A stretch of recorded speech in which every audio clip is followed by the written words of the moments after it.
Salibonani, thanda ulibingelela futhi ngegama lenkosi yethu Jesu. Siyabonga amathuba uNkulunkulu asipha wona sihlobo esithandekayo kusakwamalanga. Asebenziseni la mathuba kuhle sinanzelela ukuthi uNkulunkulu osenzela umusa wenzela ukuthi nxa icilongo likhala sibe khona ekhaya ezulwini. Umlimi asenzele kuhle, umlimi asiphathise. Siyabonga ukubana sihamba sonke, asiqhubeke nini nxa sibala ngo-Israyeli, sikhuluma ngo-Israyeli uphinde ukhangele thina khathesi emhlabeni lalapho esesikhona esesidlule khona, sibe sesinanzelela awethu amaphutha silungisise sokuseduze lakithi ukuthi siyengena kwethu iKhenani, icilongo likhale, uJesu eze agoqe imbali yomhlaba wonke. Siyabonga umlimi asenzele kuhle, umlimi asiphathise. Singakhohlwa lapha eceleni lapha kule button subscribe, sincedisane sihambise ivangeli uJesu eze masinyane. Siyabonga, asicimezeni sikhuleke nini. Baba olungile osezulwini, siyabonga ngoba uyasithanda, sicela ube lathi usivusise ngenxa igama lakho, siyakhuleka. Amen. Siyabonga sihlobo esithandekayo, umlimu usigcinile, uyasigcina, uyasiphathisa. Nazi into zonziyana esizikhumbuzana nsuku zonke, kungamelanga sizikhohlwe ubudlelwano bethu labanye abantu. Lobu budlelwano bethu loNkulunkulu, abantu singabakhangeli abantu ngelinye ilihlo, singabantu sonke sihlobo esithandekayo, singabantu sonke. Nxa uphakathi kwabantu zehlise, nxa uphakathi kwabantu khuluma kuhle, phatha kuhle abantu abaseduze kwakho, izihlobo zakho nabantu ongabaziyo ubaphathe kuhle. Then siqiniseke ubudlelwano bethu loNkulunkulu osezulwini. Thatha ithuba ukubala iBhayibheli, thatha ithuba unyenyezele omunye umuntu ukuthi ke kule nkosi emthandayo, kule nkosi ezamasinyane. Siyabonga. SesikuJoshua sizachova namhla sesiyafika kuchapter 6, sisukela kuchapter 1, sithintathinte nje okuncane. iBhayibheli lithi lona uMoses esefile abakwa-Israyeli bamkhalela okwesikhathi eside sibili. Then uNkulunkulu abesekhuluma loJoshua abesemqinisa athi yena after the death of Moses, the servant of God, the Lord said to Joshua, son of Nun, Moses' assistant, my servant Moses is dead. Now then you and all the people get ready to cross the river Jordan into the land I am about to give you. Nkulunkulu uthi yena hayi okaMoses okuphelile wena Joshua, labantu bonke uquqaba lonke sokuyisikhathi sokubana lichaphe umfula uJordan liyengena elizweni engalithembisa lona. Yakhuluma la uNkulunkulu verse 7 uthi yena, be strong and courageous, be careful to obey all the laws my servant Moses gave you. Do not turn to the left nor to the right. So uyamkhuthaza, uyamqinisa uNkulunkulu uqobo lwakhe. Usekhuluma loJoshua ngemva kokubana uMoses wake wamlaya, wamkhuthaza, wamqinisa. uNkulunkulu ofana nayo lathi uyasiqinisa sihlobo esithandekayo kusakwamalanga. Uthi yena kimi, uthi yena kuwe, be strong and be courageous. NjengomKristu labafisayo ukujoyina wena le indlela, kudingakala lokhu phela. Indlela yokukholwa kayiwafuni kumbe akulandawo yamagwala ekukholweni. Nxa kade ungalutshawa luvalo, umlimi uqobo lwakhe uyakuqinisa, umlimi uqobo lwakhe uyangiqinisa. Uthi yena be strong and be courageous. Woba ngumuntu lesibindi ekukholweni lendleleni ukuze siyefika lapho esiyakhona. Abantu abaningi sizalahla ukukholwa ngokwesaba la ngobugwala endleleni. Asigijimeni sihambe nini. Nxa esekhulume laye kuthiwa iBhayibheli lithi uJoshua uyathatha amadoda amabili awathume. Lindaba sesiyikhulume kanengi, abaningi sesizwe kanengi, asike nisizwe futhi indaba ka chapter 2 okaJoshua, indaba ethinta ngoRahabi, indaba esesiyithinte kanengi kasizweni futhi kanenge ukuze sizokunye esingakuzwanga laphana siyizwa. Asilaleleni.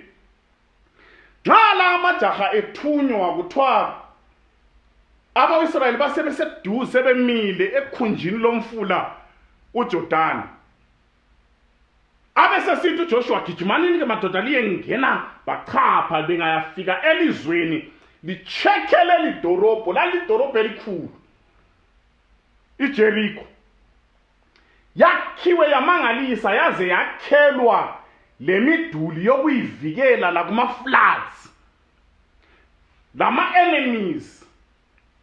Abantu beJericho babehlezi benabile bekhululekile bethembe imiduli ukuthi bona bavikelekile. Xa izinto zingenzakala eJericho, xa into zingenzakala eKenani, thina abahlali beJericho sisafe ngoba sile miduli eyeminyaka leminyaka, imiduli eyakhelwe ukusivikela. Sibanenge abantu emhlabeni asebehlezi sahlala sanaba ngoba kule miduli eyakhiwa ngokhokho bethu, sacatshelwa lokhu lalokhu, saphiwa lokhu. Imiduli esicabanga ukuthi sivikele kanti kasivikelekanga nxa singekho ngaphansi kwesandla senkosi uJesu. Asambeni sizwe. Nxa befika laba bafana banyenyanyenye nje, Bible basebefikela kwenye indlu okuhlala khona omnye umama okuthiwa nguRahabi. Nxa bengenile khonapho kungakathathi isikhathi eside, amadoda labantu beJericho bakubona lokhu batshaywa luvalo, basebesiyatshela inkosi. Nxa besiyatshela inkosi yeJericho ithumorobayi, bagijimorobayi, babuye bazoqoqoda endlini kaMamalo ukuthi yena kulamadoda angenileyo. Lapha kule problem la. Endlini kaMamalo vela amadoda ayengena kungayikhulunywa, kodwa la namuhle ngangena esengenile kwakhulunywa ngoba ingamadoda lomehluko. Kulenye into ekhona lapha asambeni sizayithola la. Nxa bebuya bezoqoqoda athatha amadoda wafihle phezulu. Nxa ewafihlile alayele laba bazodinga abantu bakibo. Amasotsha aprotector ilizwe leKenani, idorobho leJericho, abantu baleyo ndawo. Abatshela athi amadoda yebo eliwadinga ayafikile kodwa sehambile lingagijima liye lenceli ngawathola. Yena wafihlile, okwenza wawafihla yikuthi kule ndaba endabeni la. Asambeni lizwe indaba. Nxa begijima orobayi besiyale, labo gunmen besiyale, kuthiwa uRahabi abeseqansa aye phezulu endlini lapha ayefihle khona lawo madoda, afika axoxe lawo, akhulume lawo linto bambani la. Before the spies lay down for the night, she went up on the roof and said to them, hey, I know, la, I know that the Lord has given you this land. Wakhulumayo nguRahabi, owagijima uyemcheka eBhayibhelini kulento engasikhitshwayo, kulelinye ibala elingasuswayo ungakaqambi ibizo lakhe. Mana mfake so kule title kube sokulandela ibizo lakhe, kule profession kube sokulandela ibizo lakhe. iBhayibheli yathi yona uRahabi is fair. Kakwehlukani ibizo lakhe lalokhu ayeyikho khona. But uthi yena madoda ngitheli litheni sithi chazi lidlule windini lami le front lizoqoqoda emnyango, ngahle ngabona ngokugqoka kwenu, ngahle ngabakwazi ukuthi ngabantwana bako-Israyeli abathunganyelwa nguNkulunkulu. Mina ngiyakwazi, I know. Abantu belizwe engxe abanye kabakwazi, but mina ngiyakwazi. Kungakhathalekile ukuthi abantu beJericho bangazi ngumuntu onjani, but kulenye into engiyaziyo ngani, kulenye into engiyaziyo ngoNkulunkulu wenu, kulenye into engiyaziyo ngesizwe senu. Ngiyazazi izinto lingibona khona. Bathi ngike ngikhiphe imhlolo sobe thatha. kulabanye abantu esibakhangelela phansi esicabanga ukuthi izinto kabazazi, izinto zelizwi likaMlimi. Kawuza kumbona umuntu wakhona esopa, uhlala umbona esiyangena ngale eChibitshena, umngene ayengena eMana, ayengena eWevali, ucabanga ukuthi izinto kazazi. Nansi imihlolo lapho uRahabu uthena ngivela eWevali khona phana, ngiyake ngicheck, ngiyake ngilalele, ngiyake ngibale, ngiyake ngichwayisise ngani. Ngiyakwazi ukuthi njengoba selila selizothatha ilizwe lona leli, njalo ilizwe leli kalilithathi ngamandla enu, liwathatha ngenxa yalesi. I know that the Lord has given you this land. Abanye abako-Israyeli baze baphele enkangala ngoba babengakholwa, bezwe kuthiwa kulabantwana baka-Anakha ababonakale khona phana, bachawa luvalo besaba, bathi leli lizwe kalithatheki kalingeneki. But uRahabi is fair. Utena ngiyakwazi mina uqobo lwami ukuthi lina leli lizwe liliphiwe, ayikhona umkhokho wenu. Leli lizwe sihlala kilo bengibala lisuke eKhenani, ngikhangela lihamba inkambo yenu ngiyayazi indlela yenu, bengikwazi ukuthi insuku zethu njengeKhenani zibaliwe ngoba lizothatha ilizwe eliliphiwe nguJehova. Yikho iBhayibheli sithi ayisibo bonke abathi inkosi inkosi abazangena embusweni, kodwa benza intando kaNkulunkulu. Yikho iBhayibheli sithi libhasope umbuso wezulu lingawuthathelwa izifebe, ngoba abanye abantu esibakhangelela phansi kulezi izinto abazaziyo esingazaziyo. Nxa sihlezi so ku lockdown, kulabanye abantu abachawa luvalo ukuthi imali kazihlangani, kodwa kulabanye abantu abathi nxa bevela lapha abavela khona bengani bayathatharika, bake bacheke bayebala la kuMatthew bezwe ukuthi ngensuku zokucina kuza kuba lemikhuhlane engelaphekiyo, bathi siyakwazi. Ungathi ungazibona umzwana uthwele iBhayibheli uzibona kani ungcono kulabanye abantu emhlabeni. Kulabanye abantu abazazi izinto, kodwa abangahambi betshela abantu ukuthi bayazazi, bona bezazi. Nangu lumama iBhayibheli lithi lona wayesifebe. Nabantu la lapho siyaqeda kathesi.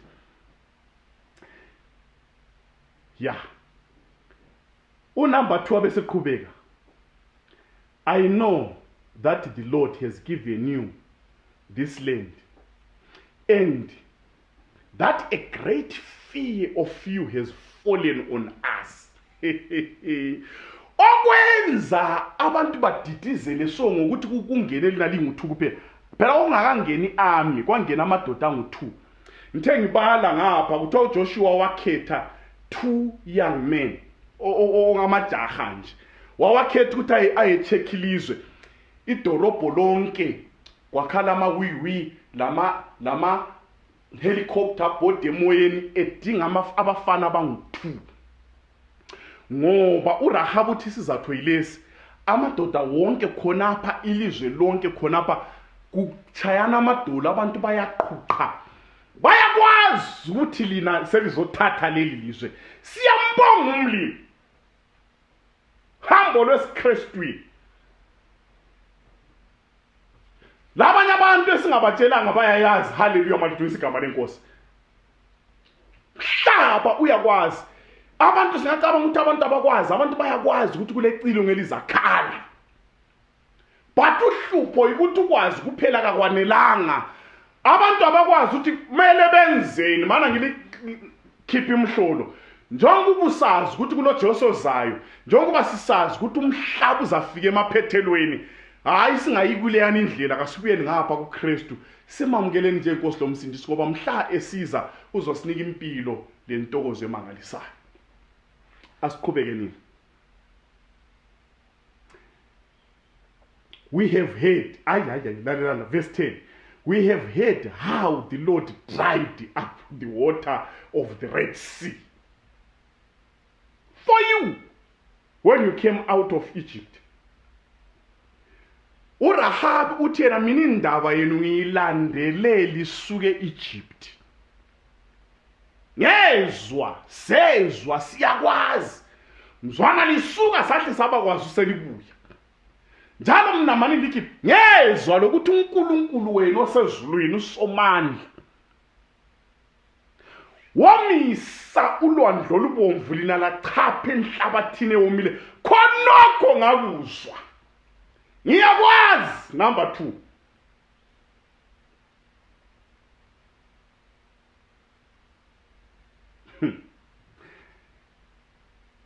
and what you did to Sihon and Og, the 2 kings of the Amorites, east of Jordan, whom you completely destroyed.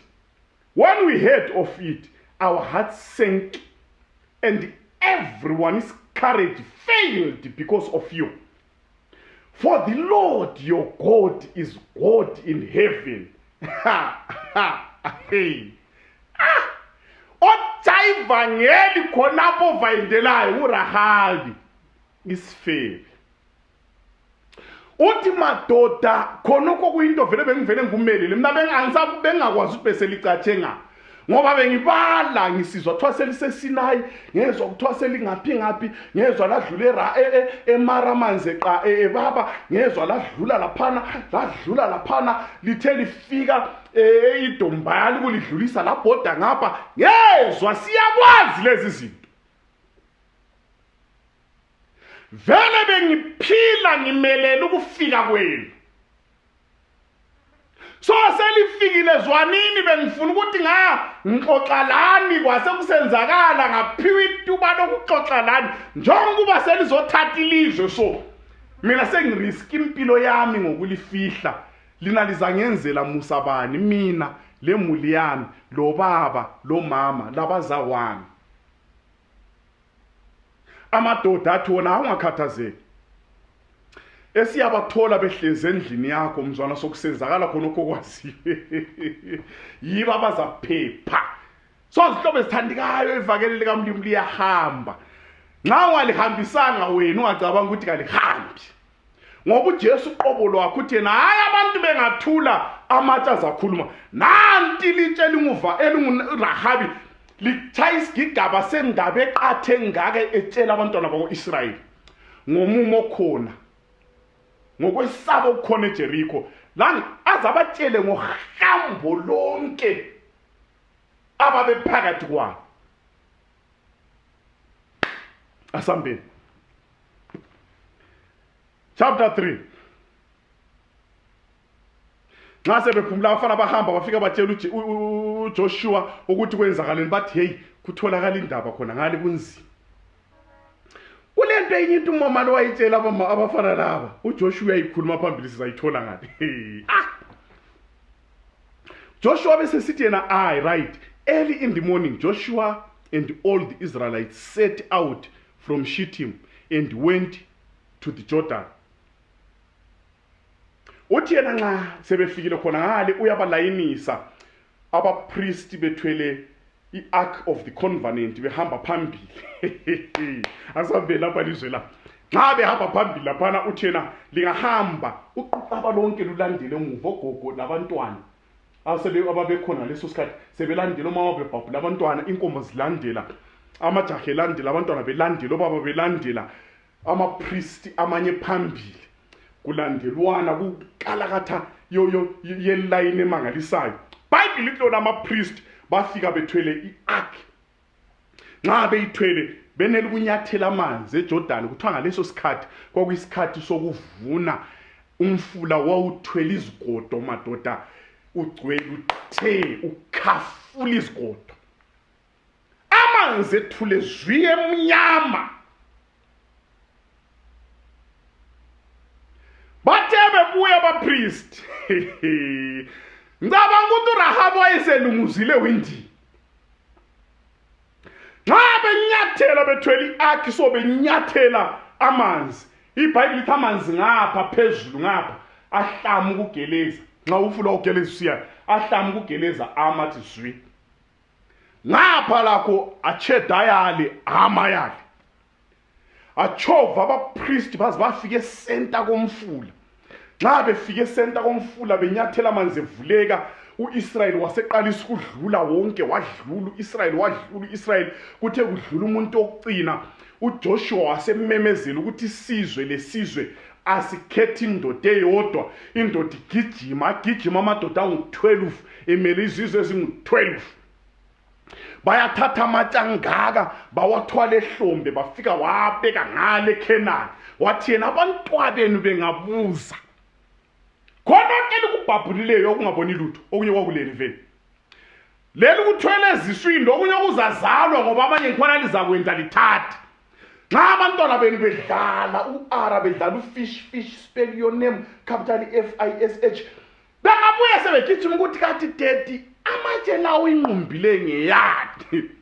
Libe selibachasisela, libe selibatshela ukuthi sachapha, inkosi yasichaphisa umfula uJordani uflooded, umlimula mandla uyaselusa, waselusa abantwabethu. So empilweni every day, even ngo-2020, even ngo-2021, ihwabha icorona singelalutho, sicabanga ukuthi siyahawula. Ngiyambonga uJehova kusukela namhlanje kusiya phambili. Yekela ukucomplaina, dobha amatshe ezibusiso uwabeke laphana, ngoba umlimi uyasibusisa, okwenza silahla ukukholwa. Yikuthi empilweni zethu akulanto esikhumbuza ngesandla sikaJehova.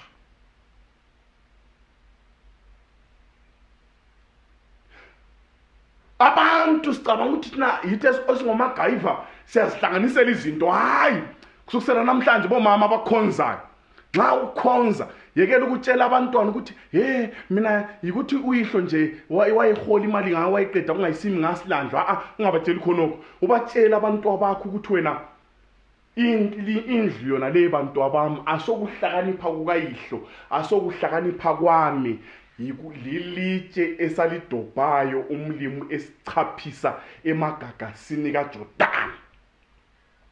Imota ephandle asokuthi ngumagayiva, asokuthi ngiyakwazi ukuhlanganisa lilitshe engalidobhayo uNkulunkulu engichaphisa. Inkomo ezisesibayeni ngazidobha, ngumlimi wangichaphisayo ngadobha. Konke okuyinotho lokho ayisithi isandla sikamlimi. Abantu abakho bakhule bekwazi ukubana lapha ekhaya into ezikhona ngumlimi osichaphisileyo usadobha amatshe. Labo malukazana nxa bebuya ungabatshela ukuthi phela lapha ekhaya sifundile, labantu abami bafundile. Wothi phela lapha ekhaya konke likubona lapha abantwana, amafriji eliwabona lapha malukazana ayisowami, yikuthi uNkulunkulu wangichaphisa empilweni, ngadobha ifriji, ngadobha lakho. Simdumisa umlimi ngalokhesi lakho, singaziphakamisi. Lanxa sekulabazukulu babekwazi ukuthi kuleli guma kulokhokho owachaphayo. Ubaba wachapha, ukhulu wachapha, umama wachapha, abanawami bachapha. Sonke sisandla sisibusiso sikaJehova. Umlimi asenzele kuhle, singazidumisi. Kasidumiseni osichaphisayo kusokwamala. Abanye babe asekuchayisiwe kathesi bayabuya ngikhaya, nxa ubuya uthwele isinkwa, nxa ubuya uthwele isitshebo, uchaphile ngosuku lwanamhlanje, uchaphile esukwini lwanamhlanje. Dumisa uJehova, isinkwa sona leso, lesitshebo sona leso kube lilitshe ozalibeka phezu kwetafula, utshele unkosikazi, utshele labantwana ukubana uNkulunkulu ungichaphisa usuku ngadobha leli litshe, isandla sikamlimi.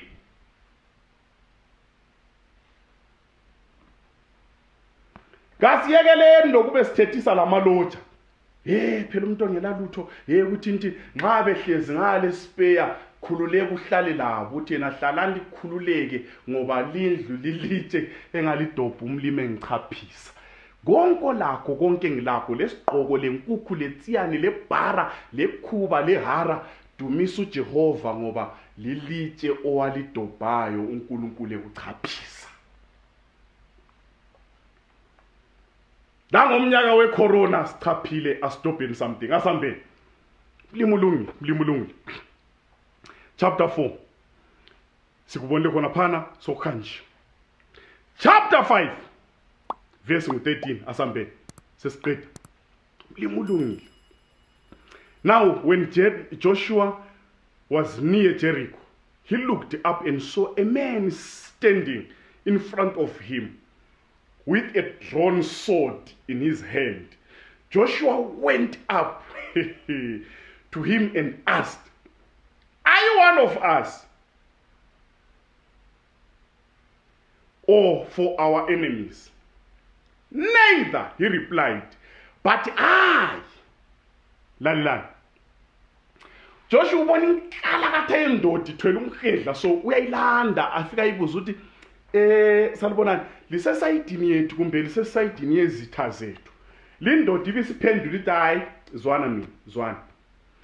"Neither," he replied, "but as a commander of the army of God I have now come." Then Joshua fell face down to the ground in reverence and asked him, "What message does my Lord have for his servant?"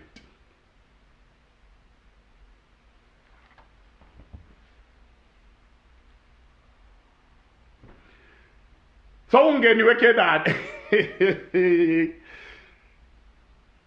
Kuseni zokubela kuhlasela iJericho. Athi uthi uyaphakamisa ikhanda. Kuthi uthi wayekhuleka uJoshua kuseni o'clock elaphana. Athi uthi uyaphakamisa ikhanda abonisa ukungani kuyakhanya, so athole kule ndoda emileyo, so ayilanda afika ayibuze, "Salibonani lisohlangothi lwethu kumbe lingale ezitheni?" Nxa kusolingale ezitheni ukuthi sokuliwa la. Indoda ile ingathi uthi ngapha, ingathi ukuthi ngapha, ithi la, ithi mina ngiyikhomanda yezimpi zikaNkulunkulu. uJoshua wahlaguqa hlacambalala phansi ancengane la akhulume la. Ungabala ku Revelations ubale even kibo Daniel. Babe sithi kungafika ingilosi bagijime bayiguqa abezolo. Ingilosi bihle baphakamise ngesandla kawani yale ukuthi bayikhonze, yale ukuthi bayiguqele. Ithi yona ungangikhonzi mina, ungangiguqeli ngoba ngingumzalwane kanye lawe. Kodwa ungabala eBhayibhelini uthole behlangana lomunye okhazimulayo lamandla. Babe sithi bengaguqa angali ukukhonzwa lokuguqelwa yena longaliyo kwakunguKristu uqobo lwakhe. Wayehambela uIsrayeli indlela yonke.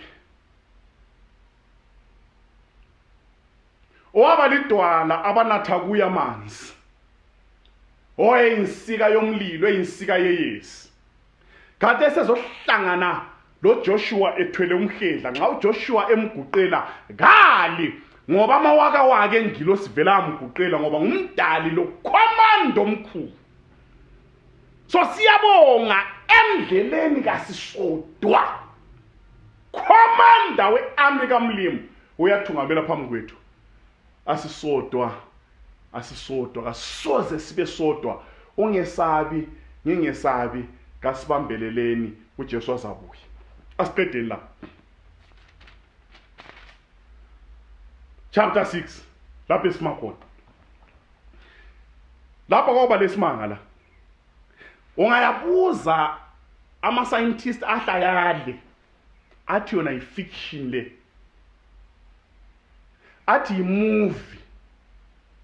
Ungayacheka into leka yikho khona. Into engiyibonga ukuthi kumnandi ke nxa kunjalo ngoba uNkulunkulu wenza izinto ezingenzakaliyo, ezingavunywa ngabantu ukuthi ziyenzakala, ezidinga ukukholwa lokumethemba lokuba mazi ukuthi ngoJehova sobawuthe wenza lokho kungenzakaliyo.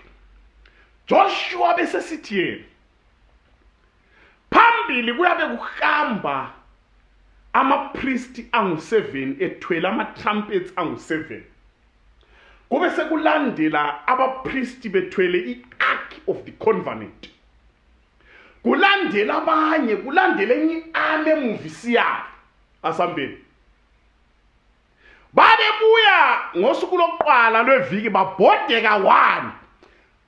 Akula muntu okhulumayo watsho njalo uJoshua wathi lingamemezi, lingayenzi lutho, ama-priest kuphela yiwachaya kuphela ama-trumpets, kubhodwe bayehlala ngekhaya. Mama udethu sebebuyile, amen. laba abawu-Israyeli babemanje kathi senzani. uRahabi wayebakhangele bechapha, wababona bebhoda, wathi bathe ngihlale khona. Second day, hwa, ngikhaya. Third day, hwa, tendeni. Fourth, hwa, tendeni. Bayakudlimana khona ngale. Ngalanga le-7 iBhayibheli lithi lona babhoda ka-7 sebebhode ka-7 okwe-7 uJoshua wathi amadoda abalala bachaya ama-trumpets. Obhalayo uthi yena isandla esingabonakaliyo, haleluya, isandla esingabonakaliyo sabuya sazothinta imiduli yeJerikho yakreka yadilika, bangena bayaquma wonke umuntu, kwaphepha kuphela ababesendlini kaRahabi. Ungabali iBhayibheli uNkulunkulu kukanengi ethembisa, ekhuza, eqinisa. Nxa uIsrayeli kade sechawa luvalo, umlimi athi hayi man, lingachawa luvalo, impilo leyi ayisiyo yenu ngeyami. Okwenu kuphela ikungethemba mina ngilitshengisa ukuthi ngiyalilwela. Kusakwamalanga uyasilwela, ngiyacela singazilweli, kasinikeleni izimpi kuJehova ali. Bechapha ulwandle, uMoses wathi thulani libone ukukhulula kwenkosi. Sebebhoda iJerikho, asike nisithule sibone ukukhulula kwenkosi. Asenzele okungani yikuthutha simlandele kuphela lokho akutshoyo, simethembe lanxa kuyikuthutha emehlweni omhlaba uzasenzela isimanga. Banengi abantu abavalelwe ngamaJerikho empilweni zabo kule miduli esivaleleyo. Okwethu kuphela yikumethemba ngesandla sakhe esilamandla uzavula. iBhayibheli litona ku-Revelations engavula kakuvali muntu, engavala kakuvuli muntu. Okwethu njengabantu kasimethembeni. Mana ngiqede lapha sisi, ungakhali empilweni yakho, ungalahli ithemba, ungalahli ithemba yikuthi sokubhodwe ka1, usubhode ka1 kusasele 6 times. Qhubeka ubhoda, qhubeka umthemba, qhubeka ubambelele. Kungafika inani elikhangelelwe ngumlimi kuza kwenzakala izimanga empilweni yakho, kwenzakala izimanga empilweni yami. Abantu njengabantu emhlabeni okwethu kuphela yikumethemba othungamelayo, ngoba uyakwazi ukuthi uzasifikisa lapha athe usisa khona. Noma kulolwandle olubomvu uzasifikisa, noma kule nkangala uzasifikisa, noma kulo river Jordan uzasifikisa, noma kule Jerikho elemiduli ebanzi uzasifikisa asikhulule. Khathesi sebeseKhenani, kodwa kule Jerikho elemiduli. Abanye abantu baseKhenani yemizi yabo emendweni, kodwa emzini wakho kule Jerikho. Abanye basemsebenzini ababevele beyikhulekela bayikhalela, wona kanye umsebenzi wayo ufuna iKhenani siwafika, kodwa lapha athenjiswa khona kule Jerikho encane. Le ntokozo kayibi khona ngenxa yeJerikho naleyo. Ule Jerikho empilweni yakho, ule Jerikho emzini wakho, ule Jerikho emsebenzini, kule Jerikho ngakini, kule Jerikho ngaphila ngaphi. Okwakho lokwami yikumethemba uJehova, sibhode ngomthandazo, idilike, sikhululeke, silithathe ilizwe. Phela kathonga umlimi ukuthi nxa ngilinika iKhenani nekafika lingene kuphela liyathola abantu sebefile, liyathola le Jerikho isidilikile, liyathola konke lamasimo esekhona. Kulokunye kwakumele bakwenze, bafika bakwenza. Obakwenzayo yikumethemba umlimi, babhoda iJerikho. Banengi abantu sihlobesandikana asebafikayo lapho bathenjiswa khona ngumlimi, asebaphiwayo izibusiso nguJehova. But kulokuyizinto okuncane kumele sikwenze, yikumethemba, ngoba kulamaJerikho empilweni zethu. Singalahli ithemba, kasimethembeni othembekileyo, idilike iJerikho empilweni yakho, ukhululeke. Manje ngisipedeni la, nxa isidilikile iJerikho,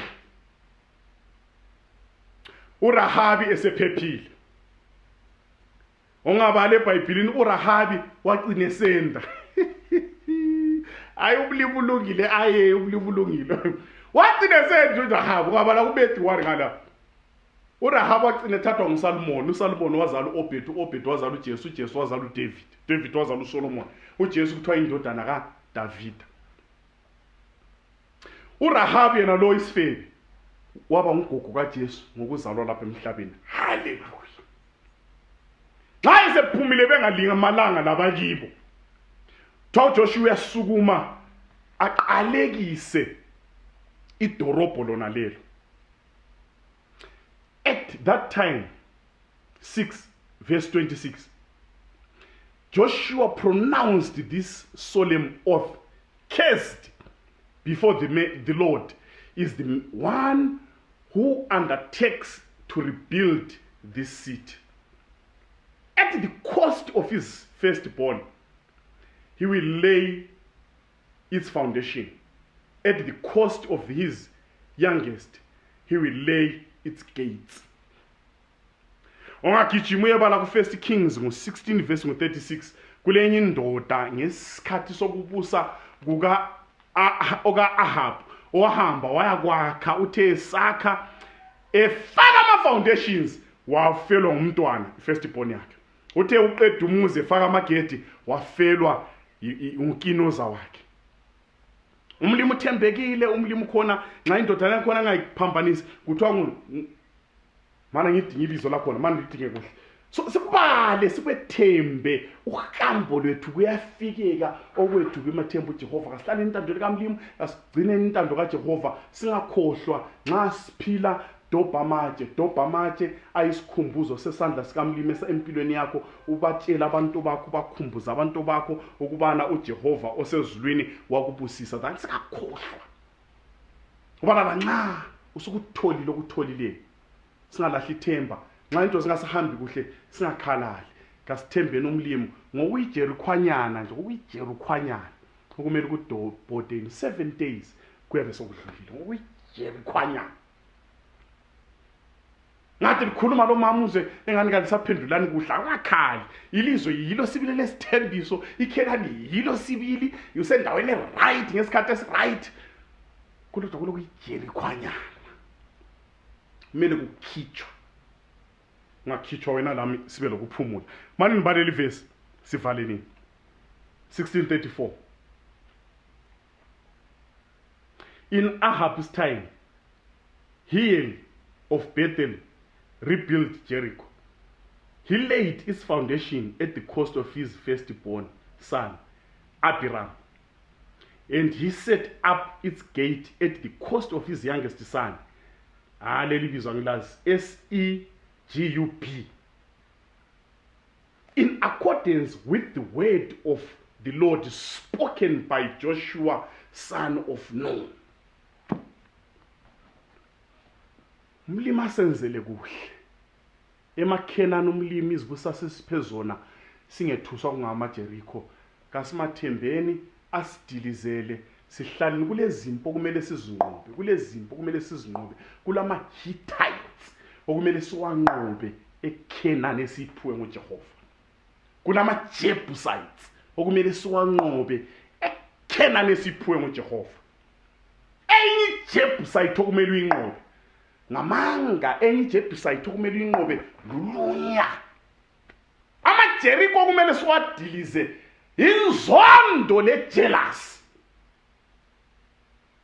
abanye ngabantu empilweni zethu nje mele sibanqobe ngani nxa umuntu ekuchaya lesi sihlathu umnikele silitsho njalo eBhayibheli sibenzele kuhle lanxa besizonda elizweni lesithembiso sengivala kuyatholakala oRahabi esabakhangela kuphi kodwa umlimi uyabe bakhethile elizweni lesithembiso sesingene kilo siyathola kulamaJerikho siyathola kulamaJebusites siyathola kulamaHittites siyathola kulama-Amorites kumele siwanqobe kodwa siselizweni lesithembiso efamilini yakho uyabona sokuthutsha kungamaHittites ungakhalali yiyo kanye ifamily right okumele ukwenze ukuthi unqobe ngokwethemba uJehova uNkulunkulu asenzele kuhle umlimi asiphathise siyabonga sesiseKhenani. Siyabonga uhambo soluphelile. Siyabonga uNkulunkulu osigcinileyo wasithungamela kwazi kwabalapha. Okwami lawo iBhayibheli liyakhuluma kube isifundo lokho, akube isifundo empilweni zethu. Singayideleli inkosi, singayithukuthelisi inkosi, singakhumbuleni enkosini njengabanye abazibaphela enkangala. Kasimethembeni uthembekile. Umlimi asenzele kuhle, umlimi asiphathise, asikhuleke nini. Baba olungileyo, siyabonga ukuthi uyasithanda. Siyabonga ukuthi usigcina insuku zonke, uselusa insuku zonke. Sifundise ukubana sibale izibusiso zethu ukuze singakalahli ukukholwa. Sigcine empilweni yona lomhlaba kulento kumele sizinqobe, siphathise sizinqobe lezo zinto. Igama lakho siyakhuleka. Amen. Siyabonga Jesu ukusikhulula esandleni somubi.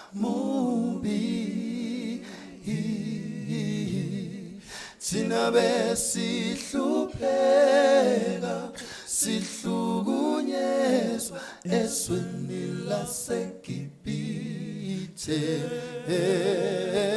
Baba siyabonga ukusikhulula kanjena.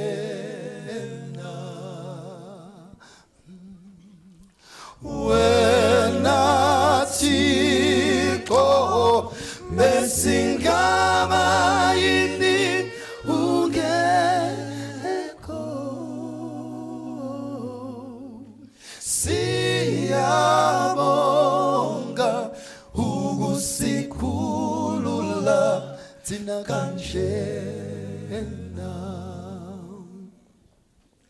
Ngitukuhluphe kakuphelile wena ushiya ngaEgibhithe, wena wahamba nathi yonke indlela futhi ushiya ngahebuqilini. Wena Thixo, wena Thixo, wena Baba besingaba yini wena ungekho.